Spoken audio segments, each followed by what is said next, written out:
San Antonio are just one win away from the conference finals, and I think we need to stop talking about them like they're just some fun young team getting their playoff lumps. Everyone's aware of what this Spurs team is supposed to become. Wembanyama is supposed to be one of the greatest players we've ever seen. Castle and Harper are supposed to grow into real playoff pieces, and San Antonio are supposed to matter for a long, long time.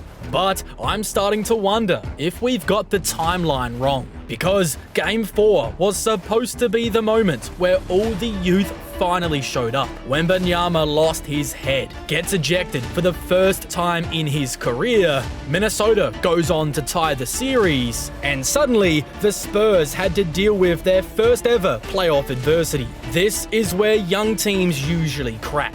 That is where a series like this is supposed to flip. But there are 4 things that you need to know after Game 5, and really the whole playoff run up until this point, to really understand why the Spurs are not sitting around waiting for next year. And the last one is the reason why this might not just be a future problem anymore. The first thing that you need to know is that Wembanyama did not just walk into Game 5 like a normal third-year player just trying to survive a bad moment. No, he came out like someone who knew exactly what's on the table. If San Antonio lost that game, we all know where the conversation would have shifted to. Wemby's ejection in Game 4 would have been the moment where we all said the series shifted. The mistake that gave Minnesota life and the first real stain on his playoff resume.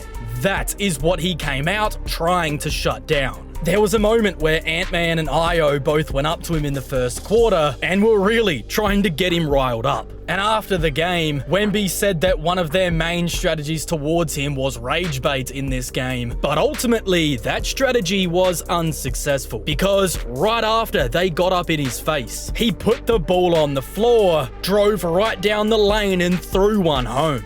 That right there was the entire answer. That was the moment where it felt like, yeah, Wemby's totally fine. He basically said in that moment, "You're not going to rattle me tonight. And tonight, I'm taking this game right back." And that's really what it felt like watching it in real time. But the crazy part about it was how that was just a really small part of the first quarter avalanche that he put on Minnesota. The Timberwolves had to deal with every single version of him all at once, cleaning up misses on the offensive glass, knocking down threes, getting downhill, drawing fouls, and living on the glass. By the time San Antonio jumped out to a 24-9 start, Wembanyama had 16 of the Spurs' first 24 points. He finishes that first quarter with 18 points and 6 rebounds, which is a ridiculous way to answer the first ugly moment of your career. That is the part that really matters. Game 4 gave Minnesota a real chance to make this whole thing about Wemby's mistake. Game 5 begins with him ripping that chance right away from them. Not in some overly dramatic way, but more like a simple message, returning back to work and reminding everybody why the Spurs are this good in the first place. And once he came out and really set the tone, San Antonio really didn't look back. However, Minnesota were only down by 4 points at quarter time, so they survived the initial punch. But the problem was that Wemby wasn't the only thing that they had to deal with. And that brings us to the second thing that you need to know, and it's how Minnesota really are just in a matchup that they have no clean way to get out of. This isn't just Wembanyama going hot for one opening quarter. The real issue is a lot more simpler than even that. The Wolves need the paint to be able to breathe offensively, and San Antonio are the best team in the NBA at taking the paint away. When you look back at the first round matchup against Denver, Minnesota looked so incredibly dangerous there because they could literally get downhill whenever they wanted. Ant could touch the paint, Randall could get into bodies, McDaniels was attacking the gaps, and once that first crack opened, Minnesota's offense really opens with so many different ways that they can beat you. But against the Spurs, that first crack is damn near impossible to find, because when you turn the corner, it's Wembanyama sitting there waiting. And when Wemby is back there waiting, meaning you don't have to just beat your first defender off the dribble. You then have to beat a 7'4" alien at the rim with arms going everywhere, and that's just incredibly difficult to do. And in Game 5, Minnesota shot just 13 of 25 at the rim, which is 52% shooting, a mark that's only good enough to put them in the 8th percentile for rim accuracy in these playoffs. Yep, the 8th percentile. I mean, that's nasty. That isn't just a cold shooting night from 3. That is navigating to the easiest spot on the floor to score from and being completely denied of any easy look. San Antonio, meanwhile, shot 29 of 39 from the rim. That is 74% shooting, good enough to put them in the 72nd percentile. So the Spurs were not just shutting down Minnesota's easiest offense. They were then also indulging in the same offense that Minnesota wanted back the other way. And that right there is where the matchup really begins to feel unfair. One team is fighting for their lives in the paint, while the other one is just walking into layups, lobs, tip-ins, and deep catches. I mean, the points in the paint battle was 68-36. Yep, you heard that right. 68-36 in favor of San Antonio. That right there isn't just one team wanted it more.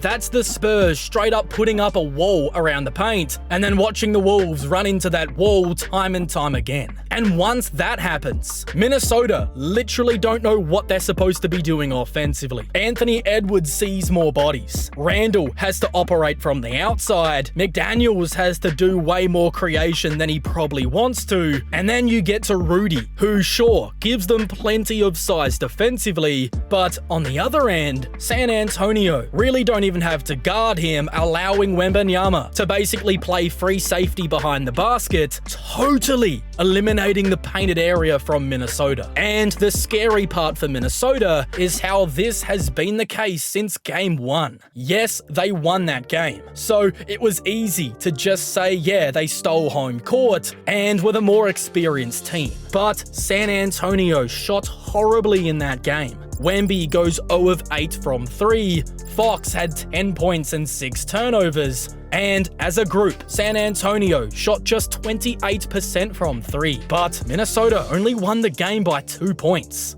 That right there is the kind of game where the results say one thing, but the matchup is actually telling you a very different story. Wembanyama has a ridiculous 12 blocks in that game, and the rest of the Spurs were leaving so many points on the table, and yet Minnesota still had to scrape their way to the finish line. So when we get Game 2 being a blowout and now Game 5 being a blowout, this is not some random Spurs explosion. Game 1 showed us the problem firsthand. We saw these same problems get exposed in Games 2, 3, and 4, and now in Game 5, you see what happens when San Antonio finally makes enough shots around it. Minnesota have won 2 games in this series, but in both of those games, they never truly found a way to consistently beat this Spurs team. Now, could Minnesota still win Game 6 at home? Absolutely. Anthony Edwards is straight up Iron Man. You know that building is going to be loud. And if he can go off for one of those nights, I would certainly not be shocked if the Wolves bring it to Game 7. But winning Game 6 and then having to go back to San Antonio for that 7th game against a team that just knows how to take your offense away is such a brutal ask. And honestly, Anthony Edwards kind of said the quiet part out loud after this game. He said that some of the stuff Wemby was doing, they just have no answer for. That's the trap. Protect the paint. Make Ant see bodies every single time down the floor, forcing the ball out of his hands, and asking everybody else on Minnesota to beat you 4 times out of 7. And in Game 5, that strategy paid dividends yet again. But the third thing that you need to know is that this is not just Wembanyama anymore. Sure, Victor Wembanyama is an absolute cheat code, and the level that he's reached in year 3 is absolutely why they're on this stage right now. But Game 5 wasn't just Wemby dragging San Antonio across the finish line. Keldon Johnson had a massive 21 points off the bench in just 22 minutes. Fox had 18 and 5. Dylan Harper had 12 points, 10 rebounds, 5 of which came on the offensive glass, and he did all of that off the bench. Stephon had 17 and 6 on 8 of 11 shooting, while looking way too comfortable for a second-year guard. That's the difference between just a fun young team and a team that might actually be legit right now. Steph Castle is the one that I just constantly come back to, because the more I watch him in these playoffs, the more I sit there and think to myself, how many point guards in the NBA right now are definitively better than him? Yeah, the turnovers are still high, and that's the main issue with his game at the moment. But outside of that, he does everything else at such a crazy high level already. He defends, he gets downhill, he makes good reads, he gets to the free throw line at a really high rate, and he looks super calm in spots where most second-year guards would be playing like the floor is on fire. He had a stretch in Game 5 where he throws down this dunk with Rudy Gobert right there, and then jumps a passing lane going coast to coast for a dunk. And that isn't just a good stretch from a young player. That's legitimate playoff force. That is a second-year player looking around in a second-round series and playing like the moment is not bigger than him. Castle has really been doing this for the whole playoffs, averaging 18.9 points a game, 6.1 assists, and 6.1 free throw attempts a game, while shooting 40% from 3, sitting at 51% effective field goal shooting, and pretty much leading San Antonio for scoring, only 0.7 points a game behind Victor. Yes, those turnovers at 3.1 a game are definitely a little high, but when you're a second-year guard that gets downhill, makes plays,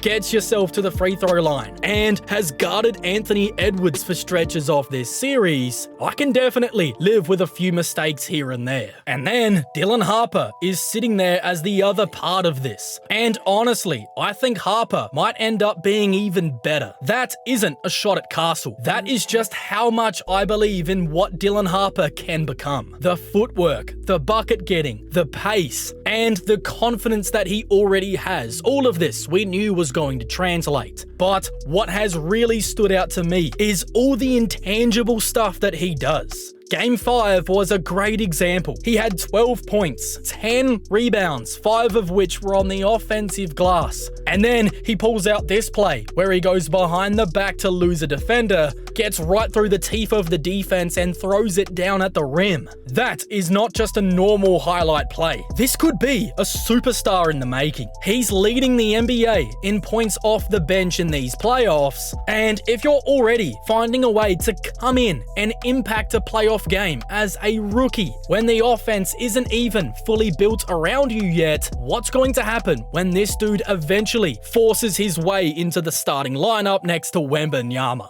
That is what makes San Antonio feel so different. Wemby, yeah, is already Wemby. Castle is already playing like a real, legit playoff guard. And Dylan Harper is continuing to have these superstar flashes and contributing at an incredibly high level off the bench, making this Spurs team's ceiling feel even higher. So at some point, we have to recognize that this isn't just a fun young team. They're legit title contenders. And in Game 5, they looked at the Minnesota Timberwolves, a team that's made back-to-back Western Conference Finals, and really backed them into a corner. The fourth thing that you need to know really is the reason why this isn't just a future problem anymore. Because if San Antonio can close out Minnesota, then the next conversation becomes Oklahoma City. And that is where all of this gets even crazier, because the Spurs haven't just looked good against OKC. They beat them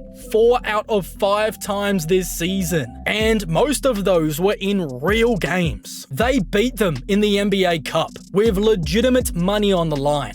Then they beat them again just days later in San Antonio, and then on Christmas Day in Oklahoma City with the lights on and the defending champs sitting there like, alright, this is where we put these young guys back in their place. San Antonio beat them again. That one wasn't cute. It was a proper beatdown. That is why this is so dangerous. Oklahoma City are the defending champs. They've got the best player in the NBA with Shai Gilgeous-Alexander, and they have one of the best defensive systems that we've seen in years. So no one should pretend the Spurs will just walk in and automatically beat the Thunder. But San Antonio might be the one team that can take away the thing that OKC usually builds everything around. They might just be the one team that can take the keys away from SGA. Because we all know that Shai wants to get to the middle of the floor. That is where he lives. From the middle, he can slow the game down, rise up into pull-up mid-range jump shots, use his handles to get to the rim, or he can force help and then make the right passes. That's the whole nightmare. But against San Antonio,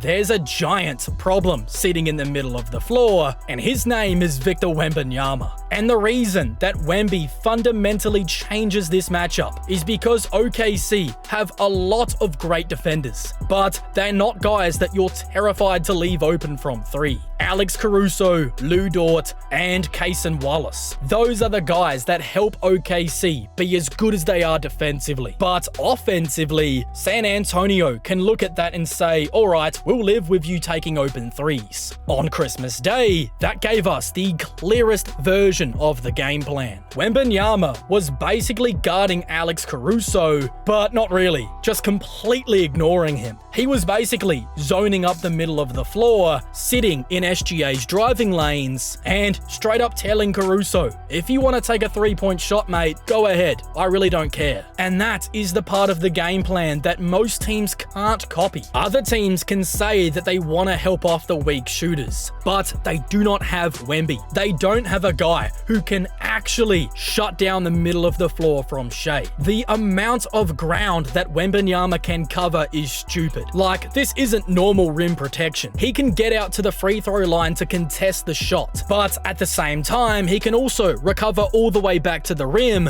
making it impossible for cutters to get anything free.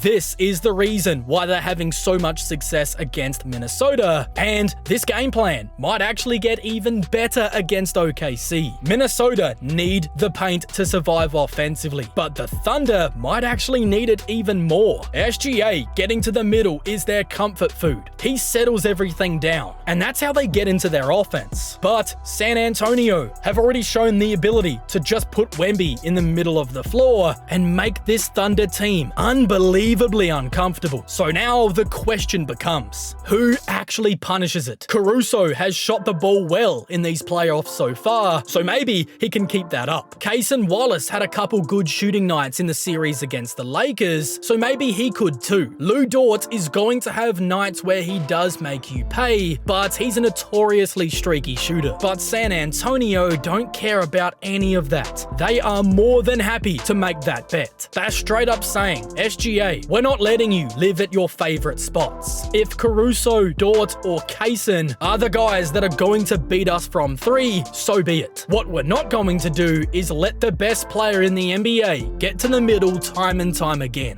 And then you get to the Chet Holmgren part of this, which is another reason why this matchup gets so interesting. Chet is massive to what OKC do, but Wemby has dominated that matchup so far. Every single time these two play, it feels like Wemby wants to remind everybody that there's a clear difference between these two. And some of the plays that he's had against Chet is straight up big brother versus little brother activity. So if Wembanyama is making life miserable for Shai and impossible for Chet, then the Thunder are seriously going to need a lot from everybody else. That is where Jalen Williams becomes massive, because right now he's injured. If J-Dub can come back from that hamstring injury and looks anything like himself, it naturally gives the Thunder a better chance to win the series. because he's one of the guys that San Antonio actually will have a tougher time matching up against, because he can shoot, attack, make a quick decision while Wemby is zoning off Shea, and potentially take some pressure off of him. But if he's still dealing with that hamstring injury and isn't ready to come back, then this series just gets so much more difficult for the Thunder. Maybe OKC will still beat them anyway. Maybe the Thunder are just that good, but that's not really the point anymore. The point is that San Antonio might actually do this right now. Not in 3 years' time. Not even next season. Right now. The future was supposed to be coming later, but by the future, we might be talking just a couple of weeks.